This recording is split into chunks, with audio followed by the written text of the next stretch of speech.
that Adam said that you were Adam's hero, you were his hero, and I think you may become their hero, and I think you may become America's hero. That's nice of you, sir. And no one dare disturb the sound of silence. Eitan Pates disappeared. Take a close look at the picture we're going to put up on the screen. This is Eitan Pates. I should spell that. E-T-A-N-P-A-T-Z. His father said he was shocked to discover that there seemed to be better ways of finding stolen cars than of finding stolen children. Little boys on the streets are not safe alone anymore.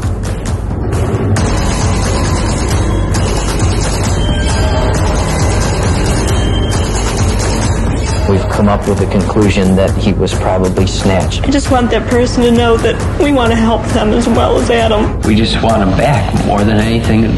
We have hope, and we'll never give up hope, and we'll never stop searching. Thousands of posters are being distributed all over Florida. The greatest legacy you can leave is to make a statement for your children. Until now, there has been no such place to which one could turn in order to try to find and help these children. I'm delighted to have the opportunity to help launch the National Center for Missing and Exploited Children. A strong, loud voice for children. 1-800-THE-LOST. Call the number on your screen right now. We have technology to age photographs of missing children. These operators do God's work. I owe so much to the National Center. They saved my life. I'm Jenny Ruxpin, the official spokesperson for the National Center for Missing and Exploited Children. I'm driven. We're going to bring him home. Code Adam was established as a tribute to my son. The new cyber tip line will be using the internet to help catch child predators who operate online. They were the major advocates behind the Amber Alert. Their work brought me home. We dedicate it as the Children's Building. But this is a building of hope. Thank you. To walk through the doors of the National Center, I suddenly was meeting so many people who were fighting for my child with this incredible passion and dedication. Tell your parents or teachers to click here so that they can learn more about keeping you safer online. A financial coalition to eradicate commercial child pornography. This may be the most important piece of legislation in the last 20 years. We established immediately a Katrina hotline number. She disappeared in late September. Go to missingkids.com. Breaking news out of Cleveland, a really unbelievable story. 3 missing women. I want to thank the center for everything they've done. They continue to do. Facebook is partnering with the National Center for Missing and Exploited Children. It's very, very important that we take a stand, that people become aware and start to get involved. In Alexandria, Virginia, a group of analysts worked to save the girls and boys being sexually abused and exploited. And it's made national headlines. Mariah Martinez has been found thanks to a tip from one of our live PD viewers. Tom, a lot of smiles here at the National Center. An advocacy group is introducing a new tool to help find missing children. We use every piece of technology available to find missing kids. We're doing a lot right now to just rebuild into the future and be a very forward-leaning organization. And the message should always be that hope reigns supreme. We had an incredible open house, like a grand reopening. It's good to know that you have people in this world that are willing to give of themselves to help you. We've come a long, long way. Now, the center is more needed than ever.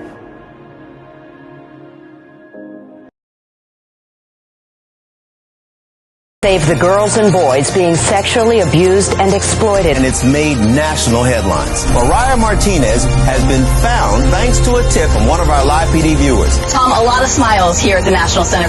An advocacy group is introducing a new tool to help find missing children. We use every piece of technology available to find missing kids.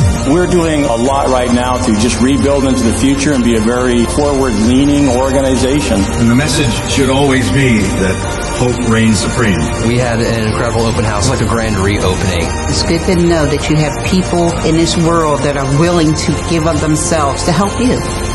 We've come a long, long way. Now, the center is more needed than ever.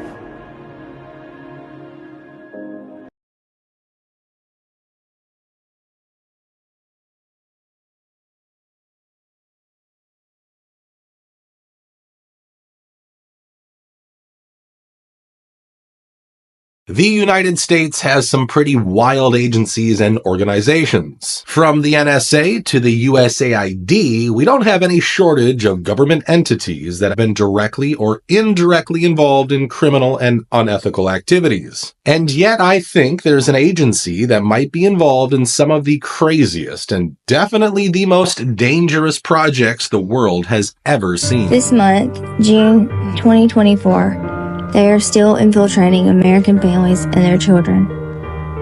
As we continue to tell you the truth behind this story, remember, they are still fighting against us with their narratives even today, in real time. Hi, I'm John Walsh, co-founder of the National Center for Missing and Exploited Children and host of America's Most Wanted and In Pursuit with John Walsh. You know, it's hard to believe, but 2024 marks the 40th anniversary of NCMEC. That's 40 years of helping make sure that every child around the world has a safe childhood. But we can't do this critical work without you. We're looking for every one of NCMEC's friends to donate $40 or more. The New York Times reporter asked, 40th anniversary. "What would you be doing if you weren't doing this?" 3 million John replies, "I used to build hotels. When Adam was kidnapped, I had my own company, and I was building a $26 million hotel on Paradise Island in the Bahamas. It was a dream project called the Paradise Grand, and was something that I had worked at for over 10 years. When Adam was murdered, I never went back to work." Helping make sure that every child has a safe childhood today.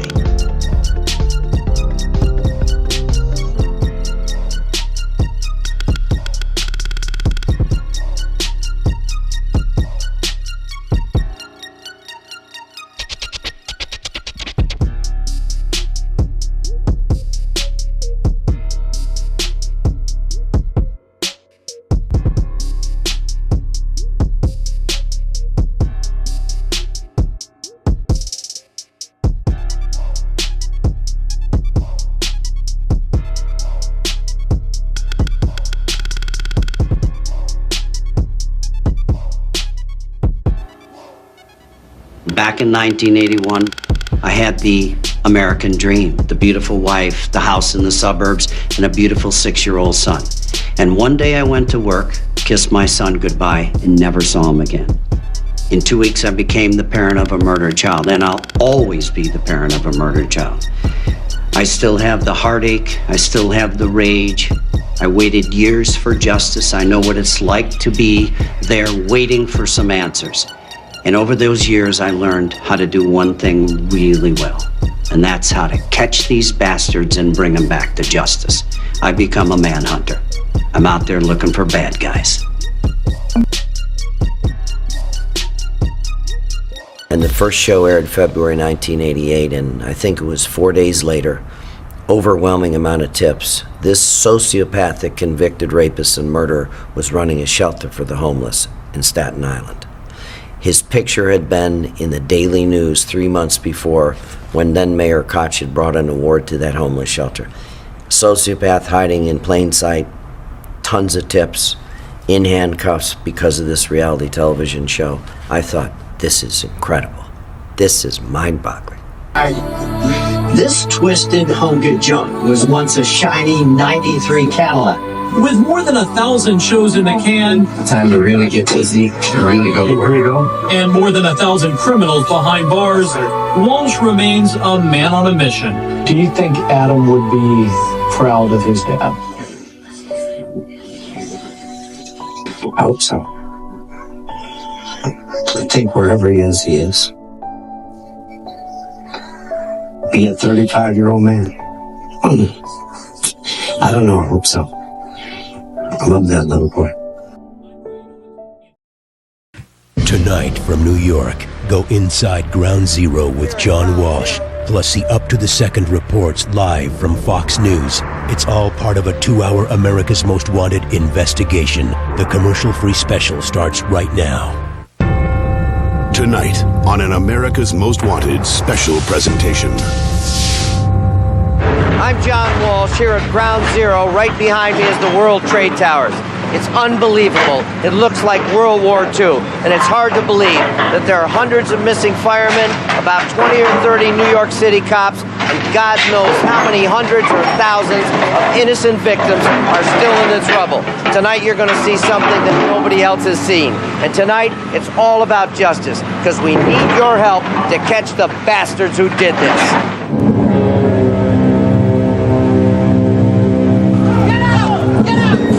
The images etched forever in our memories. The actions now permanent scars on our American psyche. I hope I live. It's coming down on me. What happens when those who hope to destroy our American dream strike first?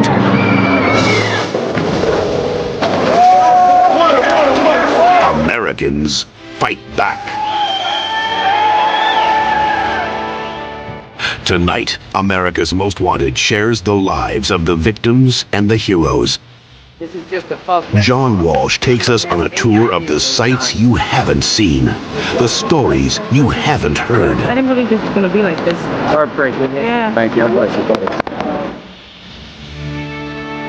And the information you need to help us track down the madmen behind the terror on a special edition of America's Most Wanted, America Fights Back. And now, here's John Walsh. Good evening. This is an outrage.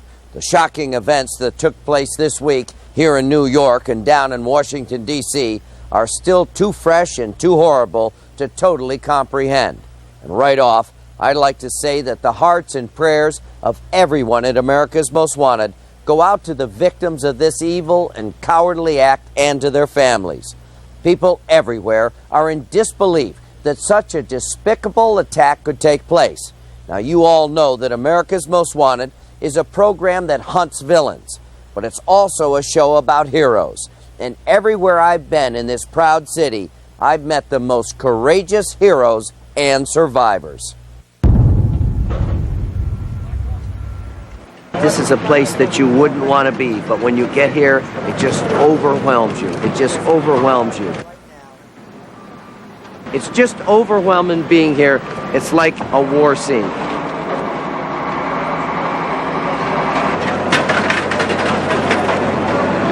This is unbelievable. Look at this.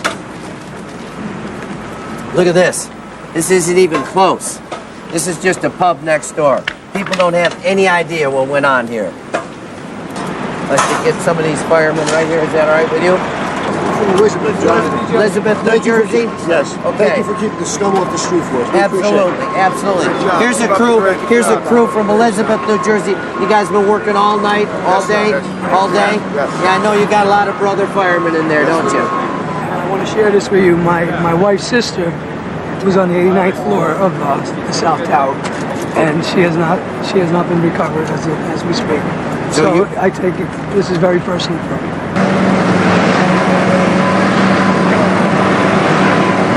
Tom, where are you from? I'm from New York. I'm from the Department of Building.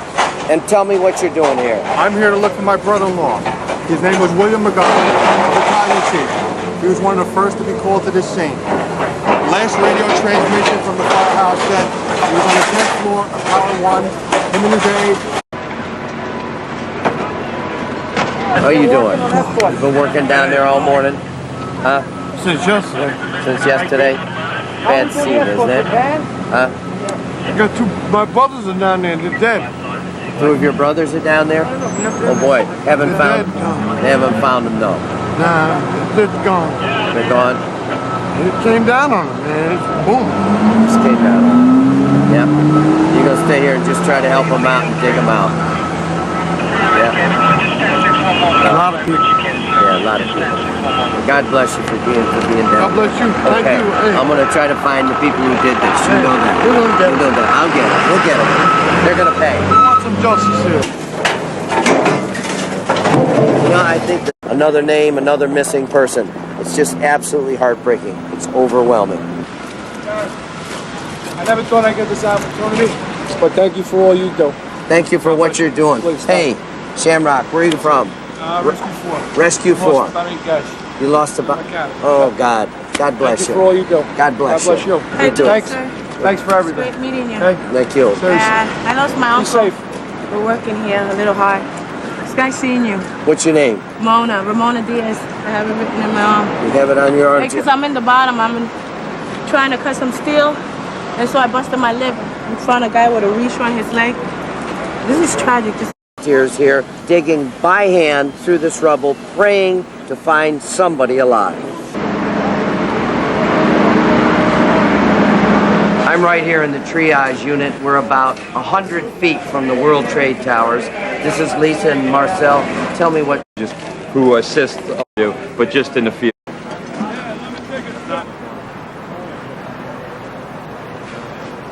I hope America knows how many heroes are here. You only got to look at these guys. They've been working all night and all day. They're taking a 20-minute rest period. They're going to go back in there and risk their lives and try to save anybody that's in there. They've lost brother firemen. There's cops in there. Could be hundreds, maybe thousands of innocent victims. But these are the real heroes right here. Mike, tell me about what happened last night. Last night, yesterday morning, around the clock. Urgent, what you doing? Thank you. God bless you, buddy. I've been at a lot of crime scenes. I was at the Oklahoma bombing. Nothing's touched me like this. There are heroes here all over the place. There are people that are here working to find their loved ones. There are cops that are risking their lives, firemen, cadaver dogs. The cowards who did this have to be caught. We have to help law enforcement take these cowards down. We have to make a statement. This can't happen. We won't put up with it.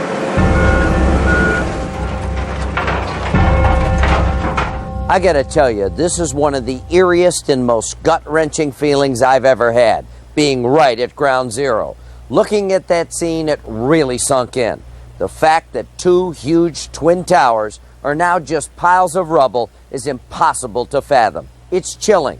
Just standing here, you can still feel some of the horror of that awful day.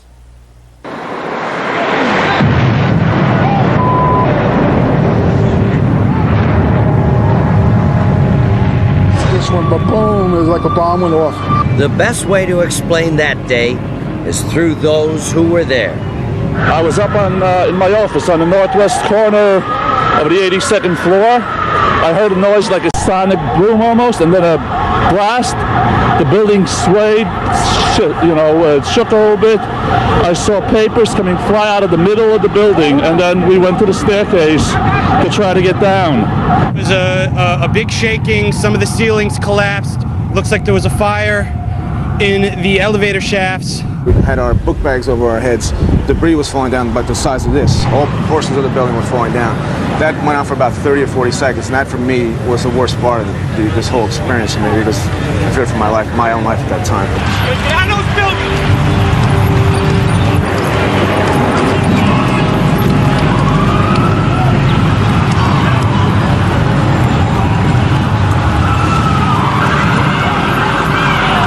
Heard a noise. It sounded like a plane. We saw something hit. I guess it was World Trade Center 2. There was a fireball on the north side of the building, and within seconds there was a fireball on the south side of the building. With a second explosion, surprise turned to horror and the realization that this was America's worst disaster. Smoke everywhere and people are jumping out the windows. Over there, they're jumping out the windows, I guess, because they're trying to save themselves. Oh my God, this is so terrible. It was in Tower 1 when Tower 1 collapsed. I was fortunate, one of the fortunate ones that was able to call out. Then the real devastation hit. Many news cameras caught the destruction. So did amateurs, like Dr. Marquis, who risked his life to stay, help, and record these images.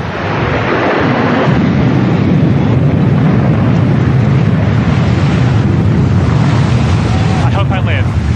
I hope I live. It's coming down on me. Here it comes. I'm getting behind a car. The size and power of the moving debris was awesome and unpredictable, engulfing everything for blocks.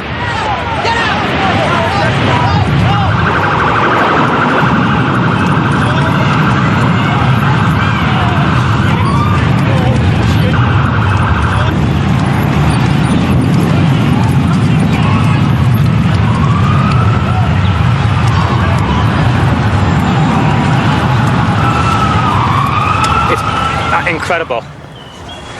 Okay, I'm gonna have to go find people who need help, because I don't think I'm one of them.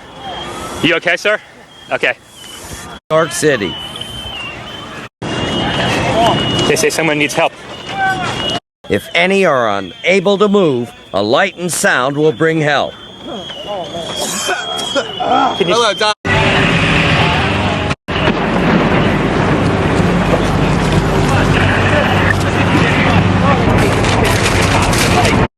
Where are we even going? We got to get you to the medical station so you can get it. Everybody go straight. This ambulance is about 100 feet ahead. Our Dr. Heath does his best to help, but the catastrophe is just too massive. You guys going in? Yeah. Come with you. Let's go, Doc. Let's go. You know, I don't want to get too much closer, because the more buildings could come down, then we're not going to help anybody. All right. I think we should. Yeah. Where's the incident come out? Let's just. Yeah. Okay. Let's just wait right here. Let's just station up right here, okay? All right, Doc. Why don't we set up? Can you hang IVs from this pole here? Okay. Okay.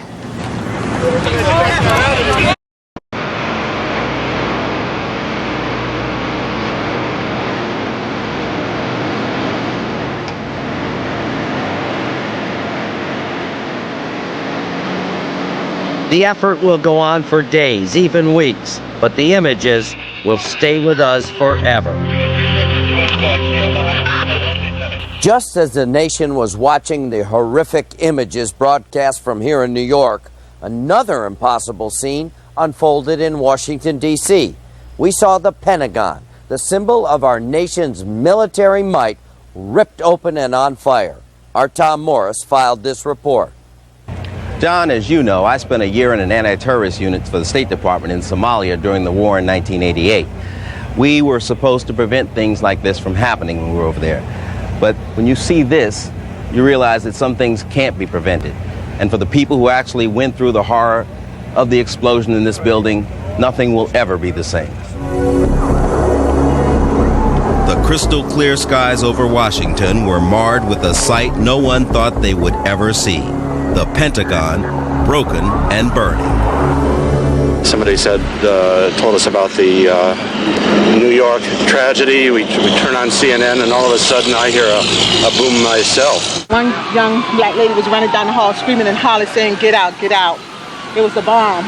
And so everybody stopped and looked, and then there was some more people running and screaming and hollering, "Get out, it is a bomb." And everybody looked up, it was all black smoke. Did you ever think we'd see something like this in our lifetime?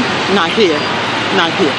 The prospect of a hijacked plane smashing into the side of the building caught even the nation's defenders off guard. It was rush hour on Interstate 395 when suddenly American Airlines Flight 77 appeared in the sky. Witnesses say it was flying low. So low, in fact, that it clipped lampposts as it turned over this hill, then made its final deadly approach and slammed into the Pentagon. All of a sudden, this plane came right over top of my car.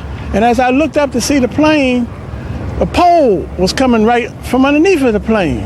The pole came right into my windshield, so I had to forget about the plane and try to negotiate on the pole. I turned around, the plane had disappeared. The plane looked like it had disappeared in the Pentagon. I understand you had two firefighters that were actually at the helipad at the moment that the plane came in and hit the building. Is that correct? That's correct. They were on an open mic to their dispatch where they had just been alerted following the towers attack. They had been put on some level of alert. They were outside of their station, which is right outside, just to the left of where you see that impact, when they reported on an open mic an airliner coming at them and into the building. That mic was basically left open throughout the devastation and the impact of that aircraft when it hit. Unlike the World Trade Center, the Pentagon was built as a solid fortress, a citadel staffed with 23,000 military and civilian personnel to manage the business of war beyond our shores. But now, the fortress itself was under attack. The war was at home, and the military had to respond. These people had just been evacuated from the flaming building. Then the call went out for help in rescuing the injured. Just watch what happens.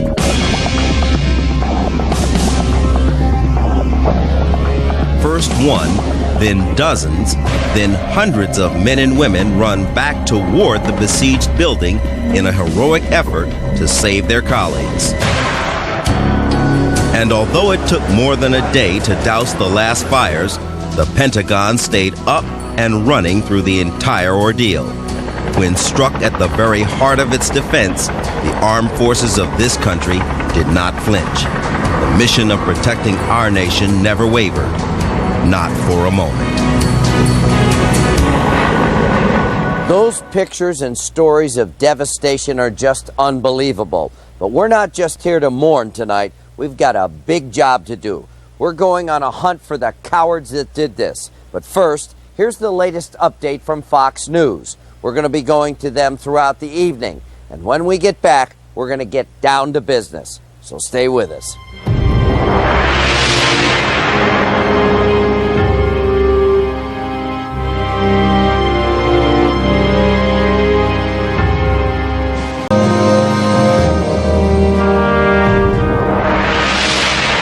There's probably not a person in this entire country who hasn't put himself in the place of a captive on one of those doomed hijacked planes.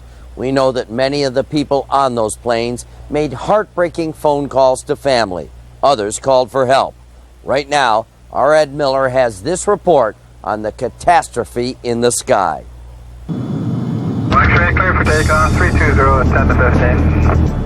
The terrorists purposely chose 4 big jumbo jets which were heading cross-country. That way they'd be filled with enough fuel to do their damage. American Airlines Flight 11 in Boston takes off at 8 a.m. and heads toward Los Angeles. Less than an hour into the flight, it turns toward Manhattan. We know that a flight attendant on the first jet somehow managed to call American Airlines and tell them, hey, we're being hijacked and here's the seat number of the hijackers. So both the airline and air traffic control knew there was an air piracy in progress. No one ever imagined how it would end up. At 8:45 Tuesday morning, it slams into the North Tower of the World Trade Center. Flight 11, originally piloted by John Ogonowski. His family believes he was lured out of the cockpit to save lives. The hijackers were attacking people with knives. They were probably banging on the door for their dear lives, and anybody would have come out of the cockpit to see what all the commotion was about. And then I don't want to speculate as to what happened to my brother-in-law, but I know for sure that he wasn't flying the plane. There's no way in heaven or hell that he was flying. He was behind the controls of a jetliner as it crashed into the World Trade Center. That's for sure. Passengers reported they used box cutters and small knives to stab and kill. You know, pulling a trigger on a gun is one thing, but to do that to another human being really takes that's personal. That's a very, very deep hatred. I think that would be a pretty good way to describe it. Would be bloodthirsty. Somehow, amid the chaos, Captain Ogonowski made sure air traffic controllers knew about the horror in his cockpit by keying his microphone open. Controllers say they heard the hijackers scream, "We have more planes! We have other planes!" Another flight, this one United Flight 175. Again, shortly after takeoff, it turns south, does a sweeping turn over New York and New Jersey, and slams into the South Tower of the World Trade. It's 18 minutes after the first crash. At Dulles Airport outside Washington, D.C., American Flight 77 heads toward Los Angeles. About a half hour into the flight, it makes an about-face and is now aimed at the nation's capital. At 9:41, it slams into the Pentagon. The pilots themselves, knowing at that time that they were being hijacked, would probably only think that they were going to be taken to a different destination. Not that the plane itself was going to be used as a bomb. We have not had that up until this time. At Newark Airport in New Jersey, United Flight 93 heads for San Francisco, gets as far as Cleveland, then turns around, apparently now headed for the White House. From what we understand, passengers were herded into the back of these big jets, including at least one of the pilots. In each of the 4 cases, there were 3 to 5 terrorists. But on Flight 93, apparently some of the passengers and crew did not do what they were told. There are strong indications of fighting back. Passengers use cell phones and airplane phones to tell their families goodbye. In the process, they were told what happened to the other airliners. That fueled their desire to stop the hijackers before another target was hit. One of the first to take charge, San Francisco businessman Thomas Burnett. Burnett's wife, Dina, received 4 phone calls from her husband. On the last phone call, he said that a group of them were getting ready to do something. And then he hung up and he never called back. He was fighting to come home. He had every intention of being here. That, as again, I'm just repeating, he just saw evil there and he wanted to overcome the evil. Another passenger dials 911 from his cell phone. Westmore 911. He was able to give us the information that we needed in a rapid manner because we were concerned about the window of time that we had due to the nature of it being a cell phone call. While callers tried to remain calm, the hijackers tormented them. They let everybody know as best they could that you're going to die. We're going to end your life. We're going to kill people in the process of ending your life. In other words, we're going to kill a few people on the airplane while you watch, which apparently might have happened. They wanted to inflict the most terror on those people and make sure that as many people as possible picked up the old Sprint PCS and called as many of their friends as possible, as many of their loved ones as possible, and expressed it to them. That's the terror of this. I want to point out that not only did they live in Florida, they roamed the streets of Broward County. In the last few miles of its flight path, Flight 93 makes some abrupt turns, indicating the struggle was on to take back the plane.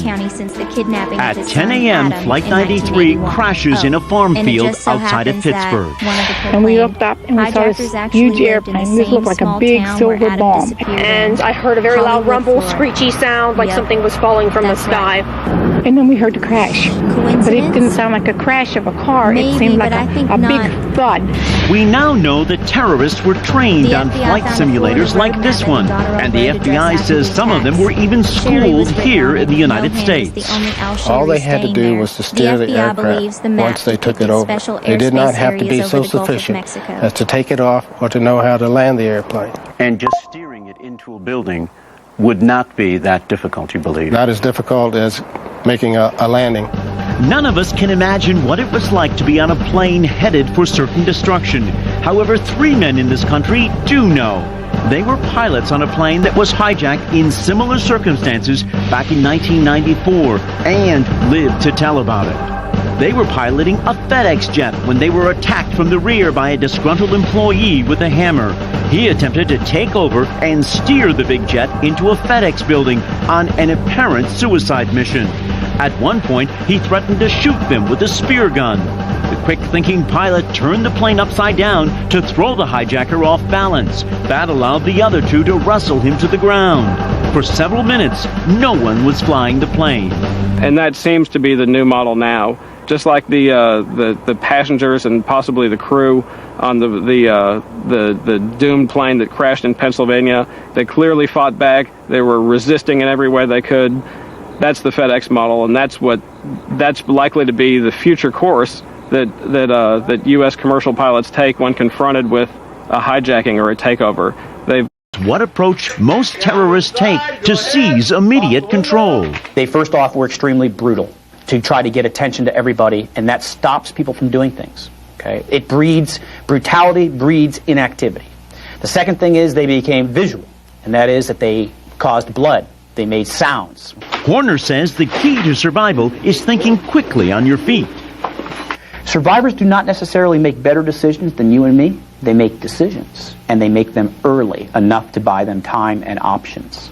And because most terrorists follow a carefully rehearsed plan, Horner says anything you can do to interfere with that plan will be to your advantage. And the only time that the terrorists will start getting nervous, upset, is when there's a small change to the plan. And that's when things start to fall apart for them. Hence, their idea is stick with the plan at all costs. Because of Tuesday's tragedy, U.S. Marshals dressed as civilians will ride along on selected flights in the days ahead. They have always counseled passengers that during hijackings, they should remain passive. But now, things may be different. I would never advocate any individual taking the law into their own hands. But I think under these circumstances, I don't think they had any other choice. I think that they reacted to the situation the best they knew how. Are they heroes? Yes, I believe they are. Great heroes. With this act, I believe they saved a lot of lives that may have been lost because of another target. Now let me tell you, those brave souls who confronted their cowardly captors on the flight out of Newark are national heroes. Who knows how many lives they saved or what target they spared? That kind of courage cannot be praised enough, and their families must be very proud of them. Now, we're going to an update from Fox News, and when we come back, we're going to give you the latest on the FBI's incredible investigation. Don't go away.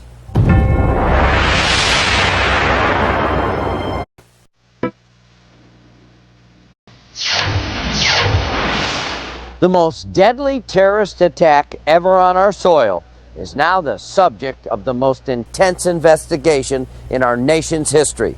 It's really impressive, even for someone familiar with law enforcement, to see the lightning speed in which this case is being unraveled. Our John Turchin is here now with all the latest information. Everybody out that way. Move back, move back, move back. A raid on a hotel in Boston. We're doing search from ATF? Yep. Can you tell me what you guys are doing here? No, I can't. Key evidence from a house in South Florida. Up and down the East Coast, federal agents and U.S. leaders are beginning to win the crucial battle of tracking the terrorists who planned and carried out the deadly attacks. We will make no distinction between the terrorists who committed these acts and those who harbored them. From the beginning, the law enforcement response was massive, but the information was minimal. All they had was a rental car at Boston's Logan Airport. A traveler had a run-in with the car's Middle Eastern occupants. After the attacks, he reported the incident to the police, and agents had the suspicious rental car towed. Inside, they found flight manuals in Arabic. From there, no clue was too minute. They even took these chairs from the airport terminal for DNA testing to see if the suspects sat in them. But the agents still had nothing solid to go on besides the rental car. They followed the lead as far as they could. It took them to Venice, Florida, south of Tampa, to the home of Drew and Charles Voss. They told agents that this man, Mohammed Atta, along with an associate, Marwan al-Shehi, lived with them for a short period last year. I want to point out that not only did they live in Florida, they roamed the streets of Broward County as well. For those of you who know, or for the ones that do not know, John Walsh lives in Broward County and has been living in Broward County since the kidnapping of his son, Adam, in 1981. Oh, and it just so happens that one of the proclaimed hijackers actually lived in the same small town where Adam disappeared in, Hollywood, Florida. Yep, that's right. Coincidence? Maybe, but I think not.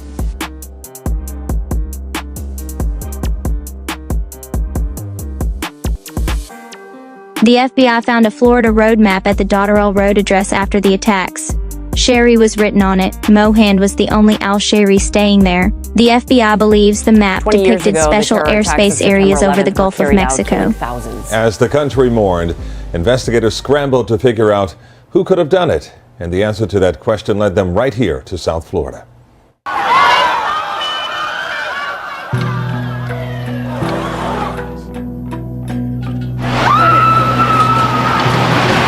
Decades later, the images are still haunting.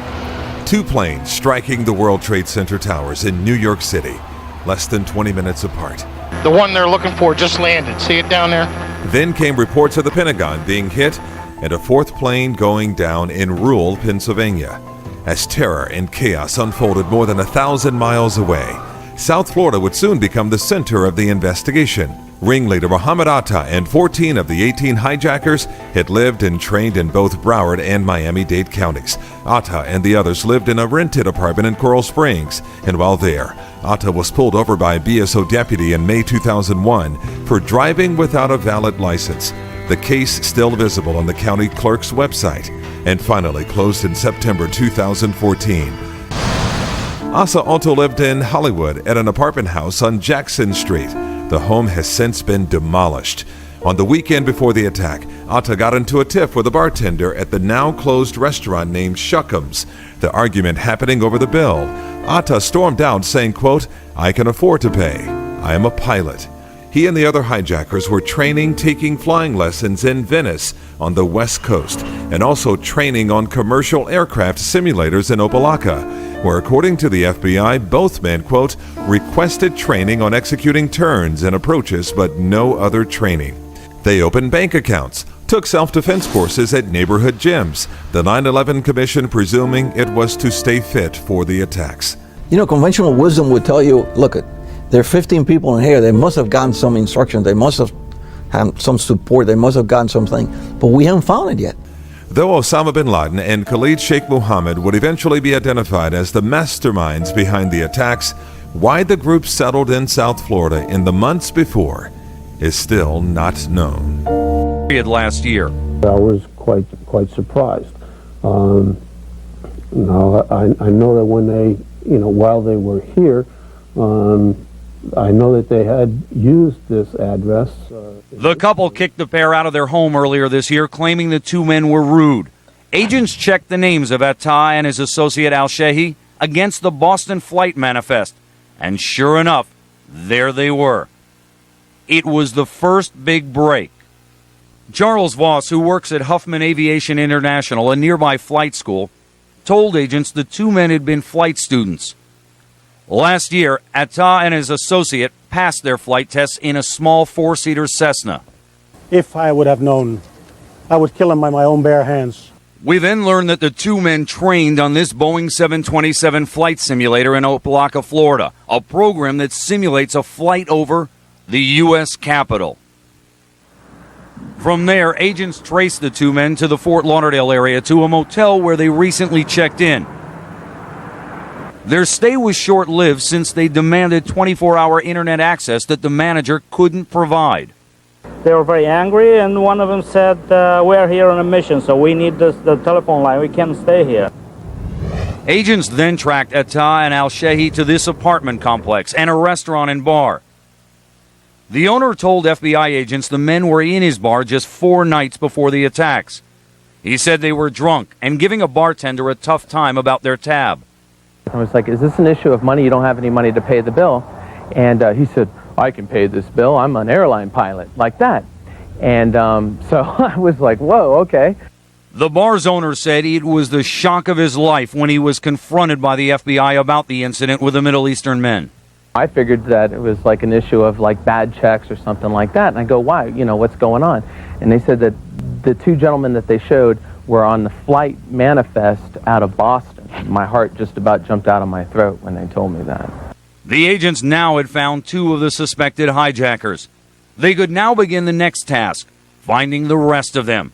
And just as importantly, finding the ones who helped them. In the days after 9/11, our area was under a microscope after it was discovered that some of the hijackers had lived and trained in Palm Beach County and the Treasure Coast. WPTV News Channel 5's Ryan Hughes talked to a flight instructor and found out he's being recognized for helping the FBI connect the attacks to Osama bin Laden. Freedom itself was attacked this morning by a faceless coward. American 11 turned 20 degrees, right? Right, American 11. September 11th, 2001. The resolve of our great nation is being tested.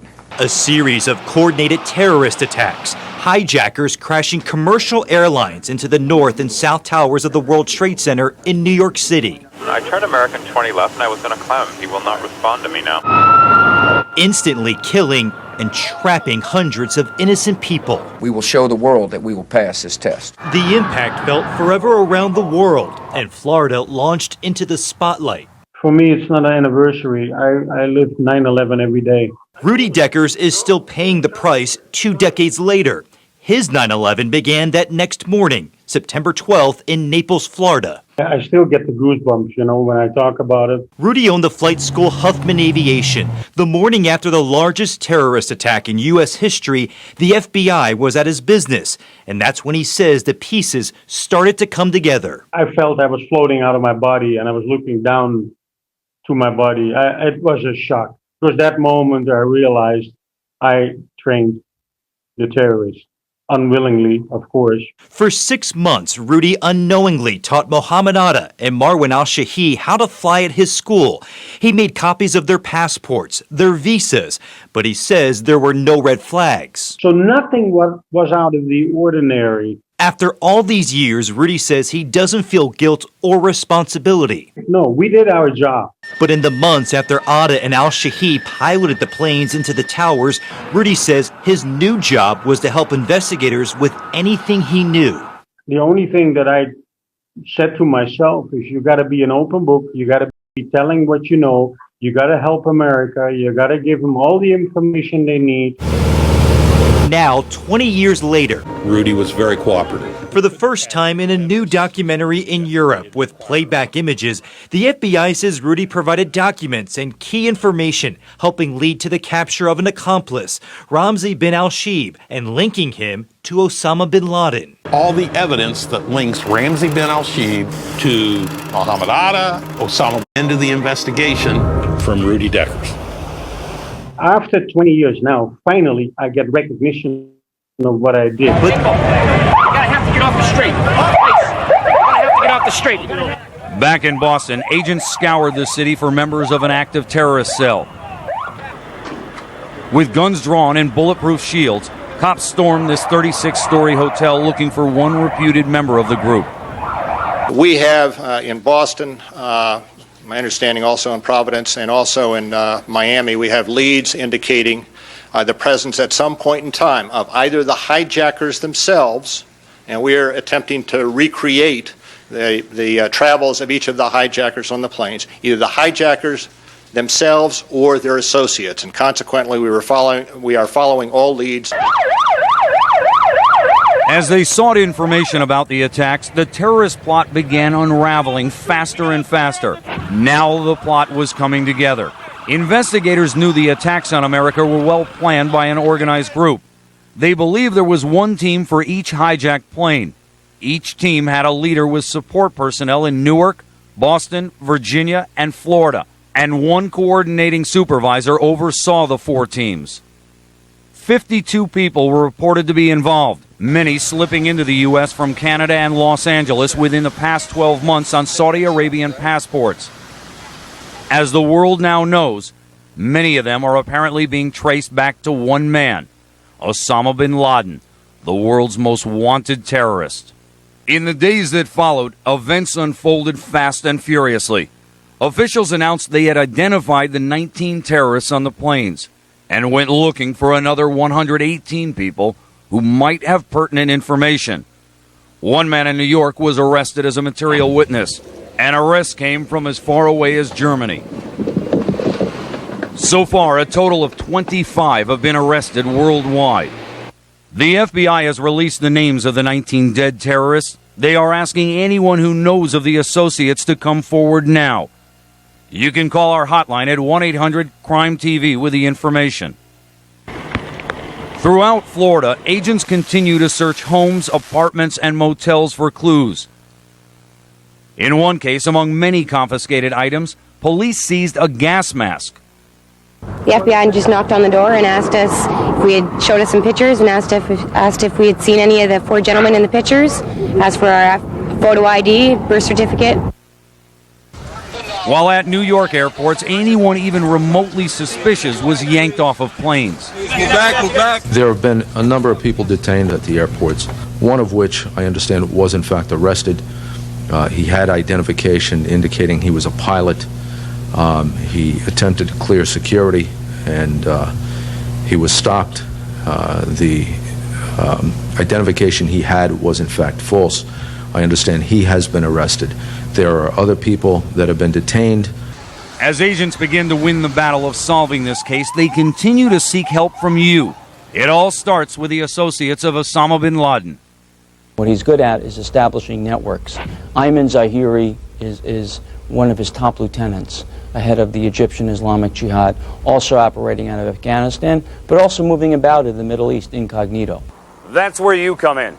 We know who many of Osama bin Laden's associates are. Some are in this country. We don't know how many may have been involved in the attack.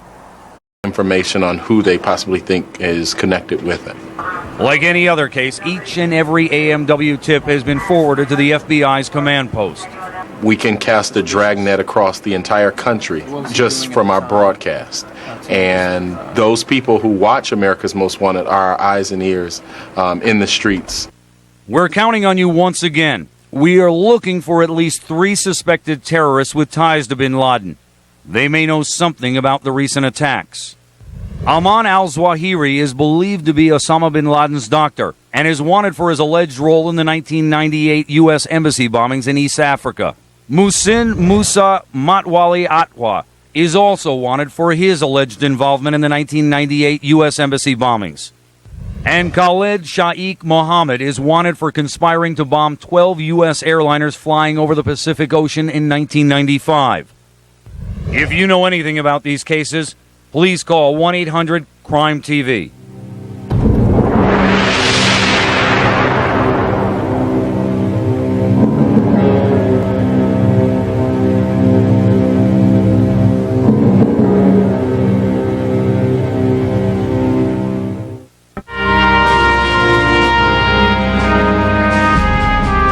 It's the land of the free and the home of the brave.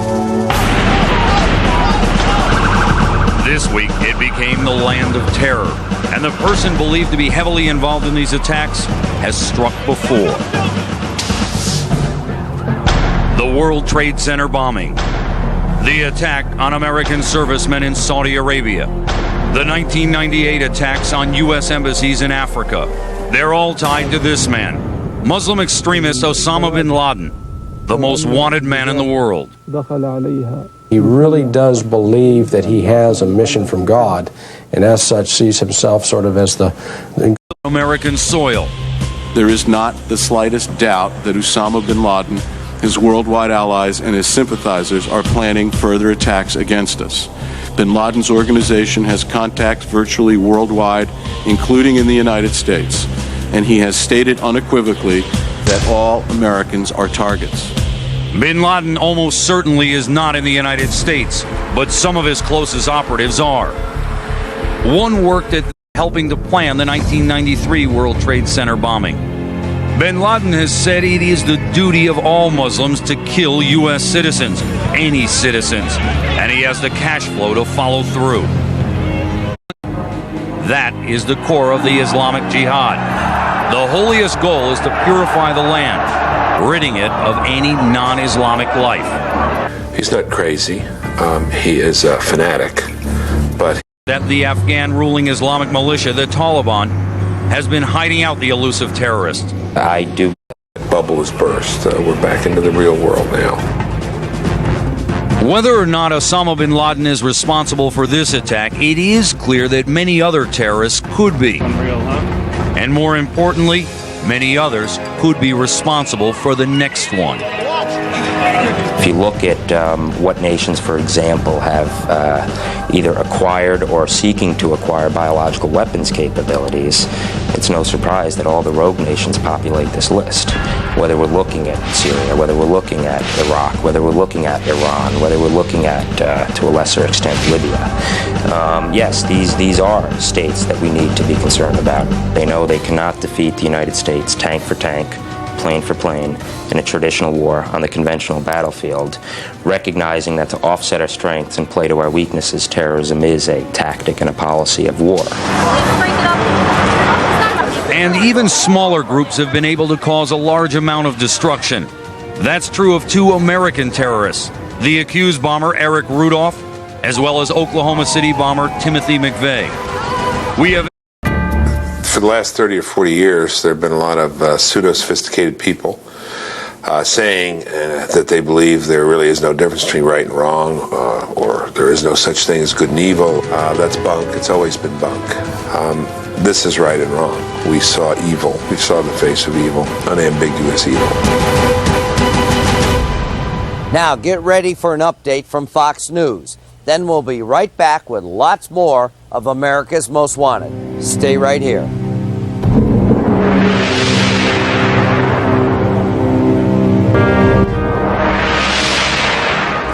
Over the years, I've learned one thing you can count on. It's the incredible spirit of the American people.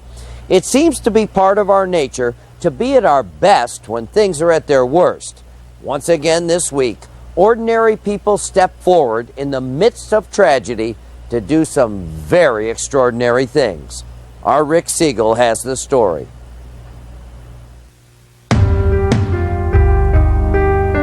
Day by day, hour by hour, minute by minute, we're beginning to recognize the victims of this unthinkable tragedy. This is my daughter.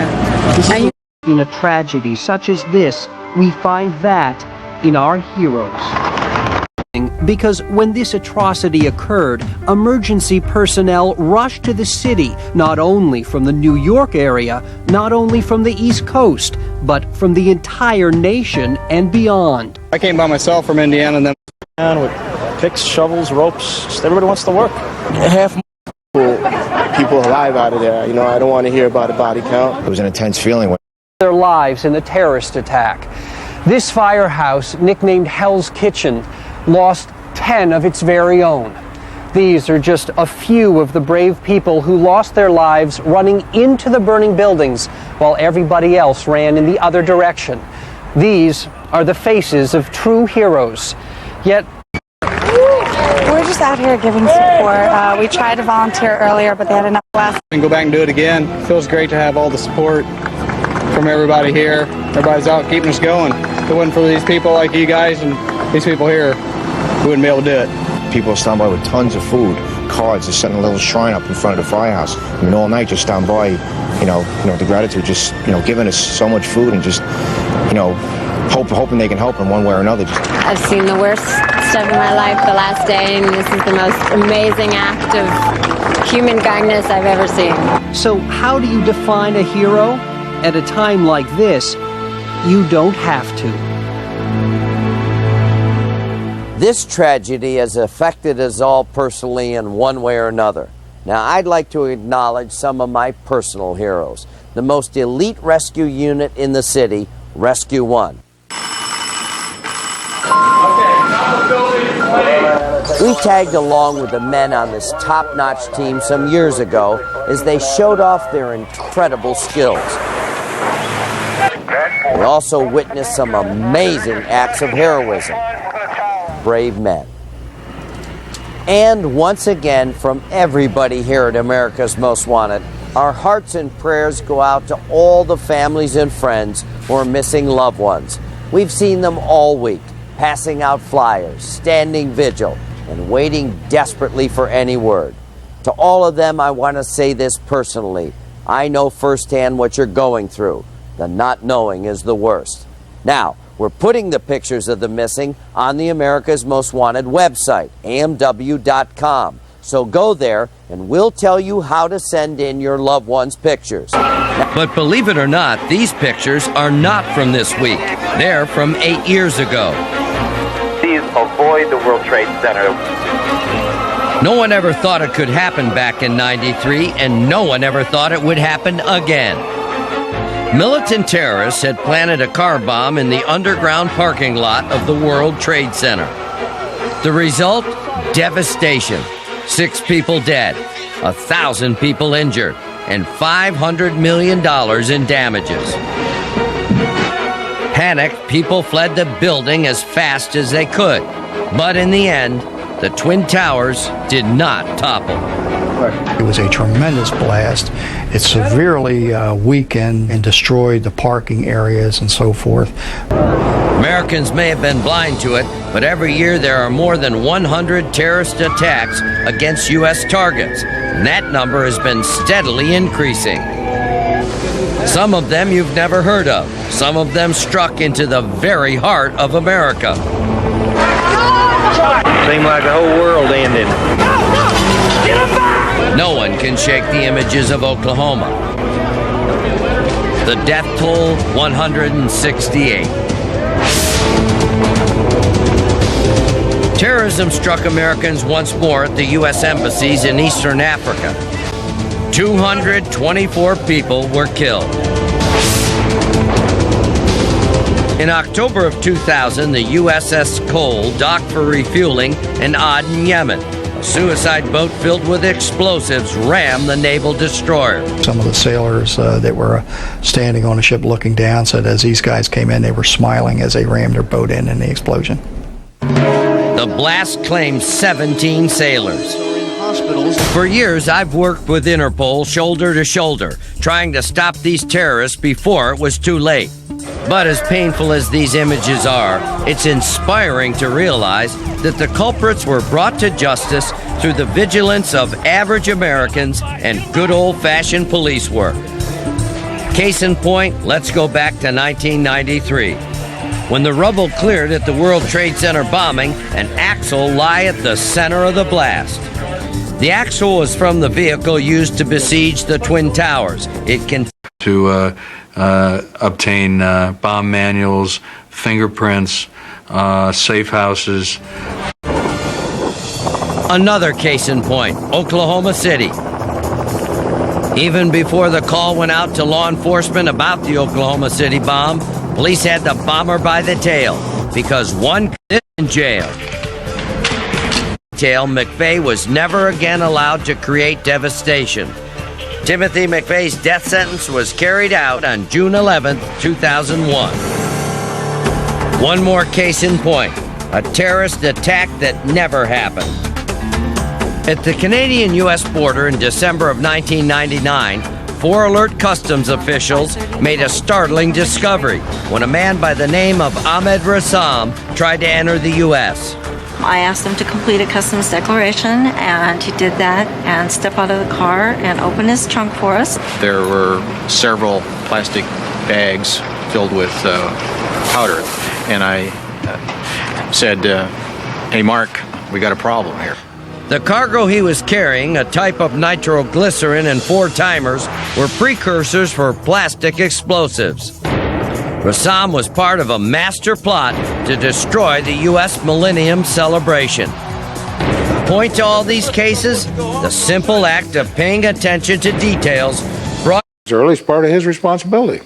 Here are more associates of Osama bin Laden that the State Department and the FBI have asked us to help hunt down tonight.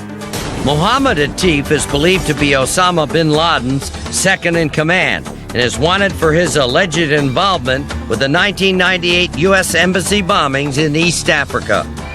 Mustafa Mohammed Fadhil is also wanted for his alleged involvement in the East African Embassy bombings. Abdul Rahman Yassin is wanted in connection with the 1993 World Trade Center bombing. He fled the U.S. immediately after the bombing to avoid arrest, but the Indiana native could be back in the U.S. now. If you've seen any of these guys, call 1-800-CRIME-TV. Now, a lot of the terrorists you just saw happen to be from Arab nations, but I've heard many reports this week about a very disturbing trend that's sprung up right here at home since Tuesday's tragic events. A lot of people have taken it upon themselves to attack others just because they happen to be Arab or Muslim. Well, let me tell you, that kind of behavior makes you nothing but a terrorist yourself, spreading injury, destruction, and fear to a lot of innocent victims. Protestant, Catholics, Jews, Muslims, we're all Americans and we all love this country.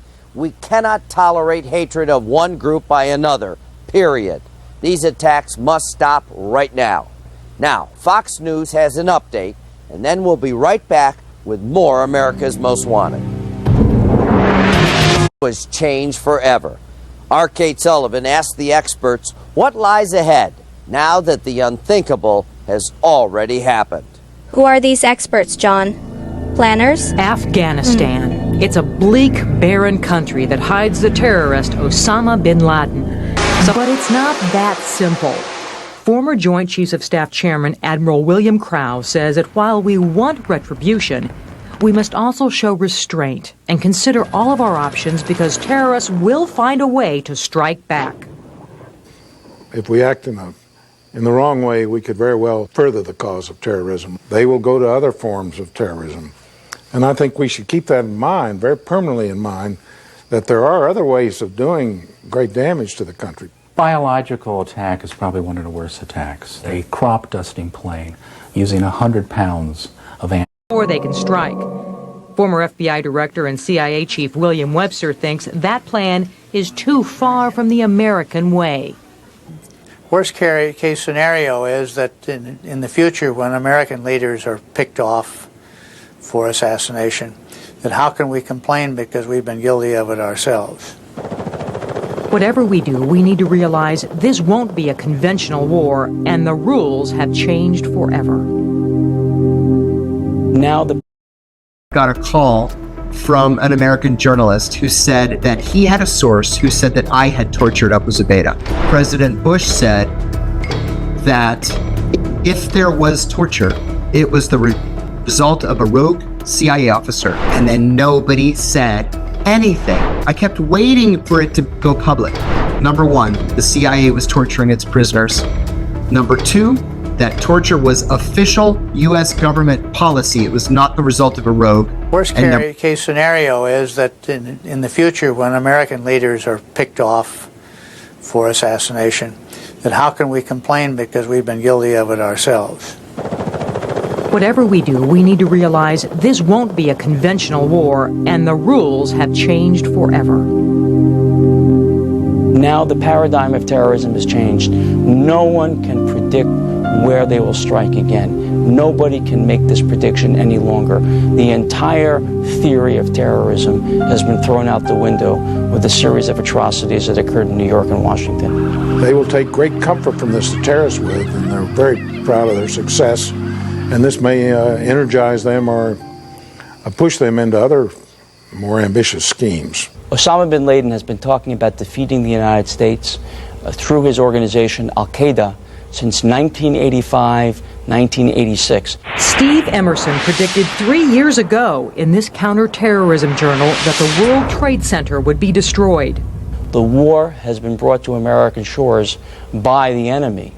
And whether we like it or not, we're engaged in this war. We have an option, whether we fight back or not. If we don't fight back, we're going to see more of the outrageous atrocities that were carried out in New York and Washington. If we do fight back, we have a chance of stopping it. We all face an uncertain change is the way we travel. And on many flights. You increase your security, you're going to lose some of your freedom. That's not a pleasant, and we take great pride in the openness of our society. On the other hand, American people expect to be secure as they're pursuing their lives. They have a right to expect to be secure.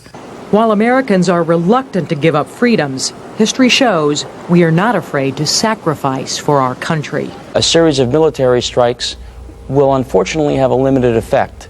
I think that to be really effective, it's going to require the insertion of ground forces on a search and destroy mission that unfortunately will involve incurring American casualties.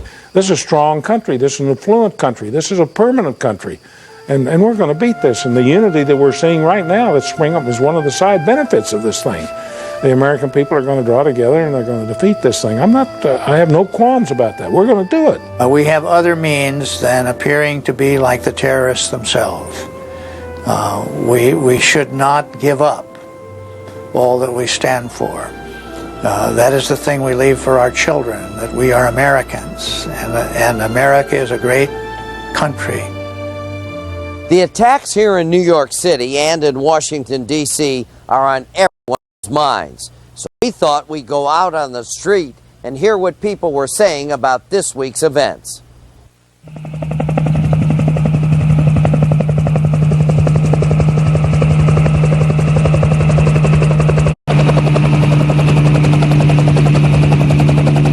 The world is looking at us now. What are we going to do?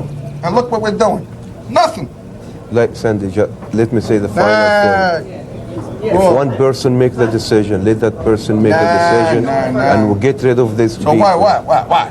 What's the decision that has to be made? They have to bomb that guy. So what are we waiting for? You ask me. You cannot just send a missile over and get rid of them. You know, it just doesn't. When they find everything is But finished. again, it's we're like waiting. The reality of the situation is there's nothing you can do, as you said earlier, about somebody who is willing to kill himself.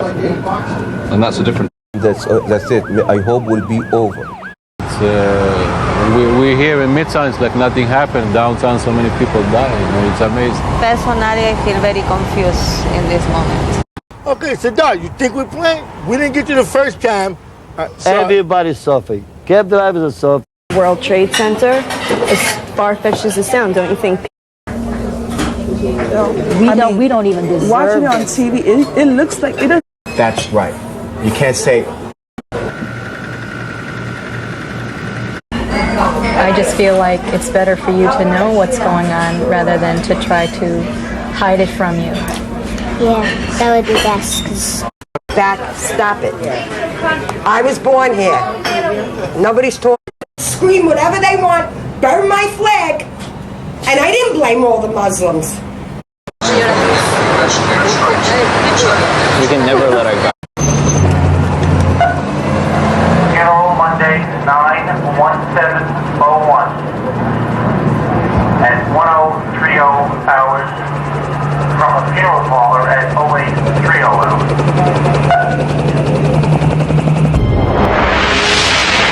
This week has been a tough one for kids all over this country. Now, many of you have had to explain to your children what's happened. You've been asked some very difficult questions. Maybe some of your kids have had trouble sleeping. Well, we wanted to talk to some kids about their thoughts and experiences about the attacks. Now, we've got two reports coming up. The first one is by our Tom Morris. Your generation has grown up with PlayStation, 3D graphics, video games. And that got to me. That did more than what the blowing up of the buildings. That did more of the buildings collapsing. If you saw this in a movie, you'd think it's unbelievable. The spectacular visual nature, I mean, it's just incredible. Kind of nervous about going back there. My whole family was like, you know, if they...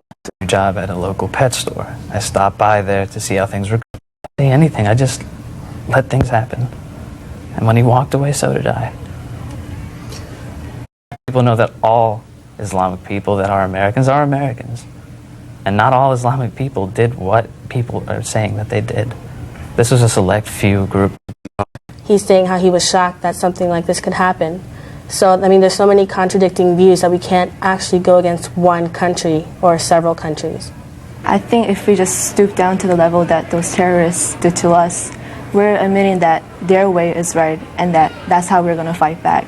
And frankly, I don't think any war or any more fighting or any killing more innocent people is going to solve anything. We just need to seek wise and peaceful solutions.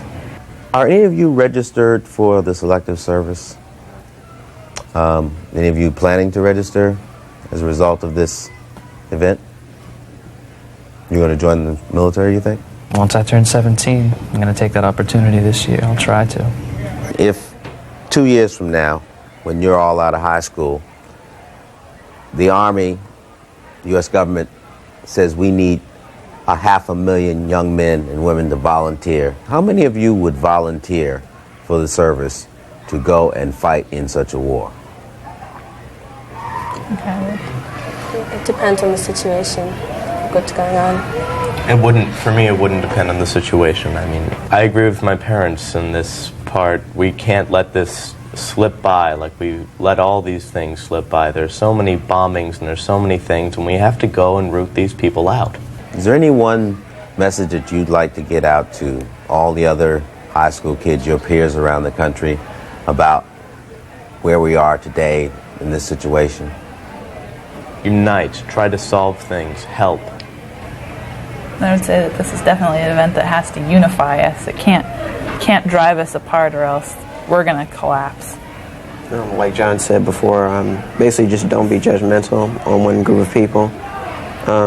Try to figure out, get this fact straight, and then you can start laying down your opinions and then having your voice heard. we have to unify not just with ourselves, not just our country, but with everyone. And that'll be like a first step if you can show that respect to everyone in the world. I'm John Walsh for America's Most Wanted, and I just want to say thank you guys for being so patient and for being here today and talking to me about a lot of things that have just happened. How many of you saw on TV or in the newspapers about what happened at the World Trade Center? Almost everybody. Almost everybody, right? Did most of you see it on TV? Yes. You saw it on TV. What did you think? What did you think about it when you saw it, and when you heard about it, what did you think? When I first saw it, I was really sad. I felt bad for all the people that died. But then when I got more into it, I didn't really think it was real because it just didn't look real for planes just crashing into them, crashing into the towers.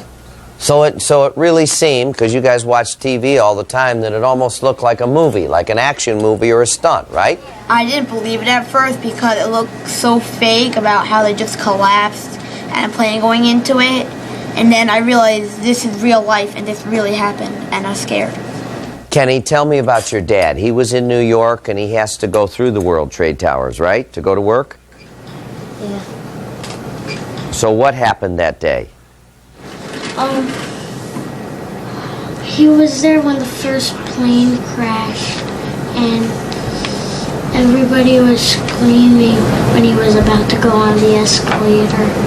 It's my grandma. She works in Jersey City. She said the second plane hit the Twin Tower, and a lot of them were crying, and they wanted to know what happened to their moms and dads.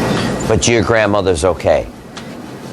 After you watched the news, and after you realized that these were people who hate America and who hate people in other countries, were you afraid? Yes. You were afraid. What were you afraid of?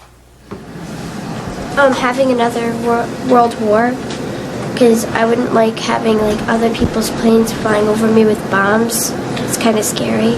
Right. How about you? That other terrorists could come here and kill everybody.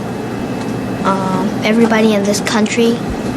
Let me ask you a question. Some of other of you. What did your parents tell you? What did your parents tell you? They said they didn't know. They said the terrorists just wanted to be mean and get something at America. I think this is terrible what they're doing to us, and this country is very nice, and I don't think what they're doing is not nice to us, because we're not doing anything for them. And we're not doing anything to hurt their country, so why would they do this to ours? I'm going to tell you guys, you're going to be safe. We're going to fight back. We're going to fight back, and it's going to be okay. It's going to be okay. Now, you know, I saw a lot of terrible things this week, but I also met a lot of heroes who came from all walks of life and from all over this country to help out people they don't even know. That's the American spirit. And that's why we need your help so badly tonight. We have to send a message to the rest of the world that we will not put up with this terrorism. And this wasn't a terrorist attack. This was a bunch of cowards who killed innocent people. So if you know anything about these guys, please have the courage to make that call. And I personally guarantee you'll be protected.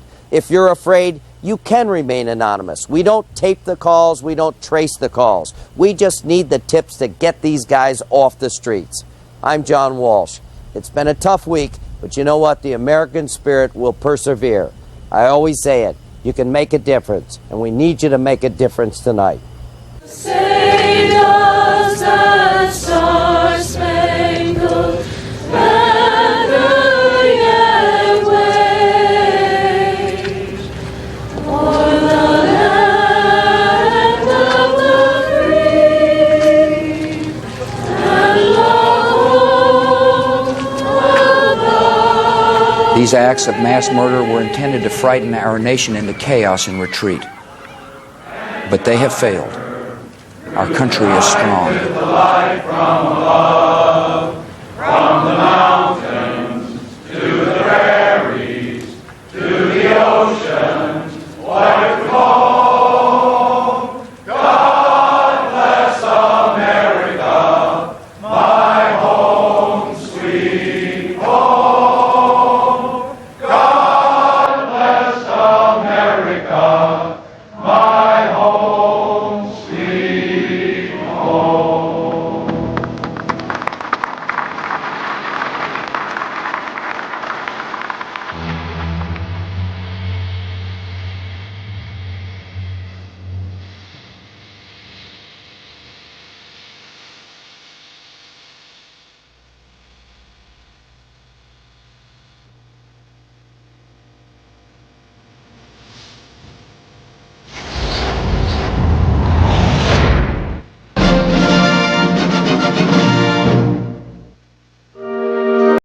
Jeff, and I have 2 teenagers I'm trying to keep alive through this genocidal scam you all are running. All of you, each of you board members need to step down or be fired. You have done a horrible job. You all realize this coronavirus has still never been isolated, right? Never. This entire scamdemic house of cards is built on the number of cases. And the number of cases is a result of a completely faulty PCR test, which has up to 97% false positives. A positive test means absolutely nothing, and therefore neither does the number of cases, Jim. Supposedly, we've been in this horrific pandemic, yet the overall number of deaths in the U.S. for 2020 was no different than any prior year. The flu just mysteriously disappeared, and every type of death under the sun was fraudulently called a COVID death. The purposeful rollout of COVID was simply about getting the misinformed general public to not only accept but to scare them into begging for this experimental gene therapy being deceptively called a vaccine. They're not vaccines, they're only named as such so that the makers can avoid accountability. It's horseshit. These shots are not FDA approved. They only have EUA. And they only got that emergency use authorization because we're in this big scary pandemic, right? What a joke. The PCR test is a farce. Thus, the whole house of cards collapses. There is no emergency. You guys need to call an end to it immediately. Oh, but then you wouldn't get your fraudulent federal dollars, right? You guys are dirty. Dirty to the core. We have the inept hospital protocol that's been killing people. Thank you, sir. Your time is up. You're welcome. You should all be under arrest for mass murder.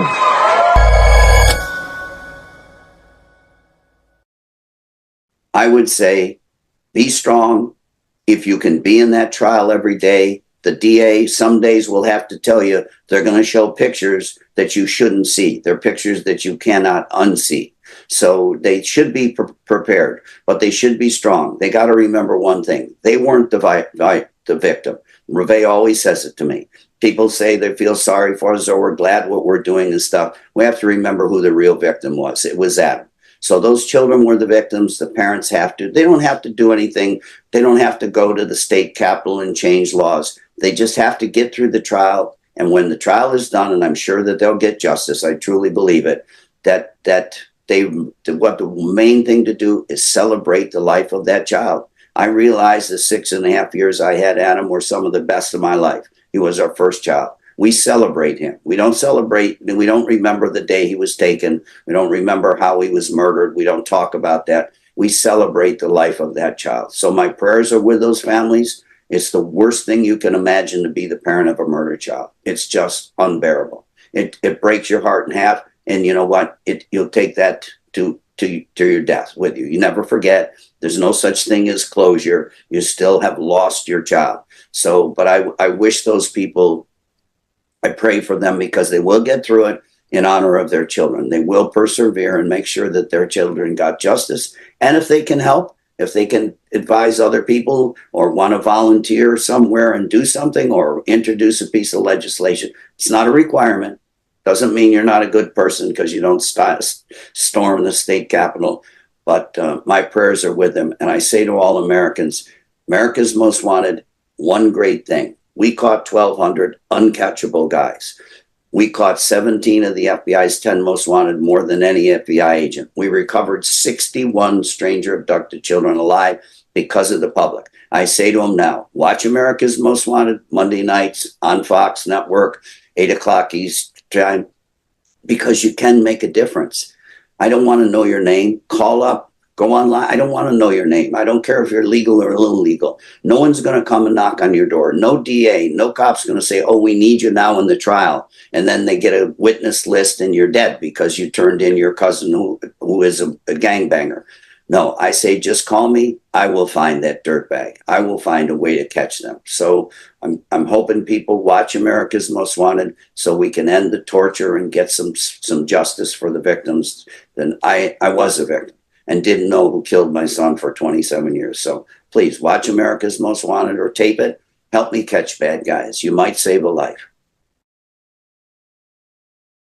Watch the only television show that's endorsed by the FBI, America's Most Wanted, Sunday, I agreed to do it because after 6 months, I was a child killer. My wife said, "This is what we do. Go do it, John." And that started America's Most And when Wanted. did you realize that your show had a huge impact? All the TV critics said it won't work, it'll fail, it's the father of a murdered child host, untried, it's never been done before. Good evening, and welcome to a special new episode of America's Most Wanted. We reported on the underground world of sex trafficking right here in America. The National Center for Missing and Exploited Children estimates that over 100,000 Americans are trafficked each year. And the problem is only getting worse. We're on the manhunt for sex traffickers. Only kind of person I never killed. I never killed a child. We'd appreciate anyone with any information about him or have seen him or think they saw him to please call the Hollywood police. Ain't no panic. If you stump on a brother, you still killing something. It make a difference what you kill. We've searched and searched for Adam, and we haven't found a body, so everybody thinks he's alive. We do too. I'm John Walsh, and this is America's Most Wanted.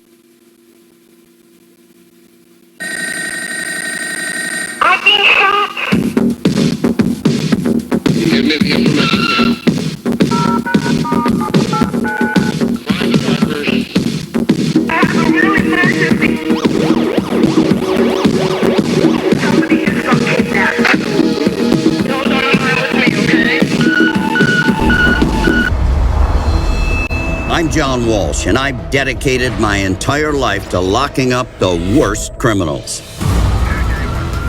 Since 1988, we've caught 1,191 fugitives. We're tracking down one of the most ruthless gangs of lawbreakers we've ever gone after. Including several of the FBI's most wanted. But the job continues, and this time, my son Callahan joins the fight. With your help, we're gonna put more low-life criminals behind bars, including these that you'll see tonight.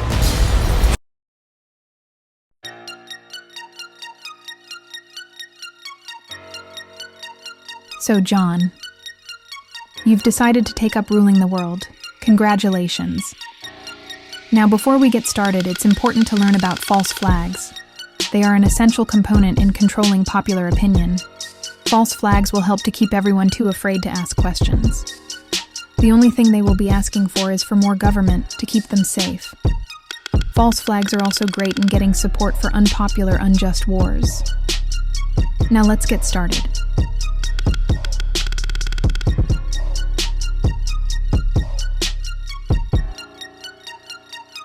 Step 1. Create a vague enemy like terrorists. If the public does not seem content with a vague title like this, consider something more specific like ISIS. If that accidentally sheds light on who your allies really are, don't worry, most people don't read or research, and if they do, you can simply call them nutbags. Step 2. Use many different ways to refer to the enemy.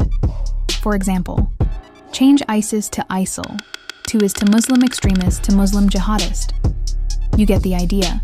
Confusion is a key ingredient to every efficient false flag, so it's best to prepare those minds in advance. Step 3. Pick a location. Choose a city that has new legislation already written up and ready to go. After the false flag, you and your world-ruling friends can swoop in and save the day with new oppressive laws.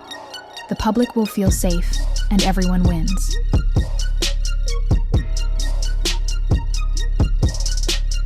Step 4. Fake shootings are a simple go-to source of fear and mind control. Set up a patsy with anticipation, so that you can later refer to his troubled past.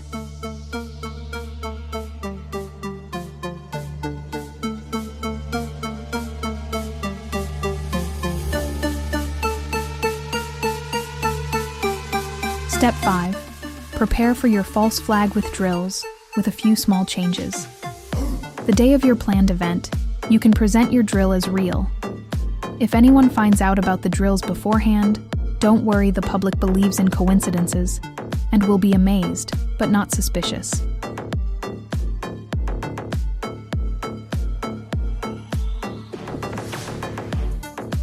Step 6 for propaganda purposes. It is best to name your event with something that has a nice ring. 911 is a good example. It will be sealed in the minds of the masses forever. Try words that start with the same letter as your chosen city, like Boston bombing or Sydney siege. Also, try catchy names, like G. Hardy John and G. Hardy Jake. Step 7. It is best to eliminate, or pretend to eliminate, the patsy when your event is finished. This will ensure that nobody will try to reach them for more information on what really happened. Step 8.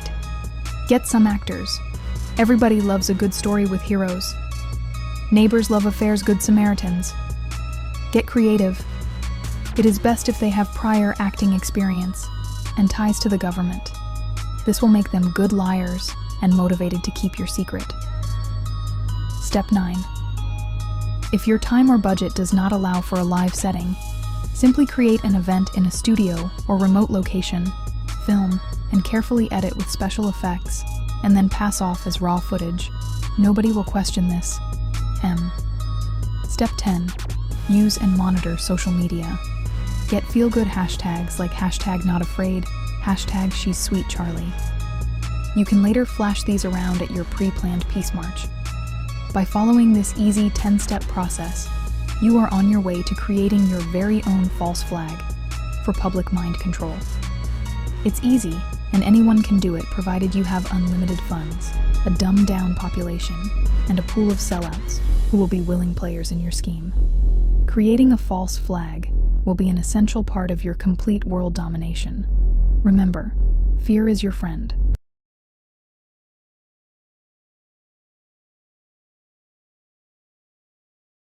Within the sound of silence, and in the naked light I saw 10,000 people maybe.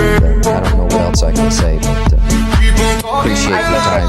I remember hearing you say that Adam said that you were Adam's hero, were his hero, and I think you may become America's hero, and I think you may become America's hero. That's nice of you, sir. And now I'm dead. This time the sound, I'm silent. We represent for everybody, everybody. As soon as I enter, you know I'm making noise. Fuck you from? Back up, bitch. Get the fuck out my way. Hey, move the fuck back, bitch. Move the fuck back. Back up, bitch. Get the fuck out my way. Hey, move the fuck back, bitch. Move the fuck back. What you looking at, nigga? What you looking at, nigga? Not me. On my clique, we do drill, my nigga. What you looking at, nigga? What you looking at, nigga? Not me. On my clique, we do drill, my nigga. We too deep up in this bitch. We too deep up in this bitch. Y'all niggas over there, y'all niggas ain't shit. We run this. What? We run this. What? We run this. What? We y'all niggas must be scared to represent your shit. You're scared. You must be scared, nigga. Scared. Fuck that shit. Bitch, I ain't scared. Bitch, I ain't scared. I ain't scared, motherfucker. Bitch, I ain't scared. Bitch,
Stay in your seat. LindsMac and Meghan Walsh will be right back live with you shortly to discuss this presentation and answer any Q&As you may have. Thank you for watching.